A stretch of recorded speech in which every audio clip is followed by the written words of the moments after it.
আজি আকৌ মা ঘৰত নাই, সেইটো কাৰণে ভাত বনোৱা পালটো মোৰ গাতে পৰিল। আৰু এইফালে মই কাটি আছোঁ কোমোৰা। আজি ভাবিছোঁ কোমোৰা শাককে বনাওঁ বুলি। এইফালে মোৰ কোমোৰাখিনি কাটি হৈ গ'ল, লগতে কঁঠাল গুটি কেইটামানো লৈ লৈছোঁ। আপোনালোকে বাৰু কঁঠাল গুটি খাই কেনেকুৱা পায়?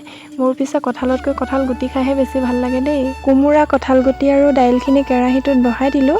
তাৰ পাছতে ভাবিলোঁ এইখিনি শাকেদিনো মই কেনেকৈ ভাত খাম, সেইটো কাৰণে মোৰ ভাল লগা শাক মানে ঢেকীয়া শাককে ভাবিলোঁ অকণমান ভাজি লওঁ বুলি। এইফালে মোৰ গোটেই ভাত শাকখিনি বনাই হৈ গ'ল। তাৰ পাছতে মই এফালে যাবলৈ বুলি ওলালোঁ। মানে মই গৈছোঁ আমাৰ ঘৰৰ ওচৰতে থকা তেজীমলা পুখুৰীটোলৈ বুলি। আৰু মই ইয়াতে আহি পাই গ'লোহি। আৰু মোৰ লগত মোৰ ভাইটি গৈছে। আৰু এইফালে চাওকচোন, পুখুৰীটোত ইমান ধুনীয়াকৈ পদুম ফুল ফুলি আছে। ভিডিঅ'ত চাগে আপোনালোকে পদুম ফুলবিলাক দেখা নাই ন, কিন্তু ইয়াতে ৰিয়েলত বহুত পদুম ফুল ফুলি আছে দেই। তাৰ পাছতে ভাবিলোঁ গোটেই পুখুৰীটো এবাৰ আপোনালোকক দেখাই দিওঁ বুলি। তাৰ পাছতে এইফালে মই জোলনাত উঠোঁ বুলি ল'লোঁ। মোৰ যে জোলনাত উঠিলে একেবাৰে নামিবলৈ মন নাযায়, মানে মই বহুত বেছি ভাল পাওঁ।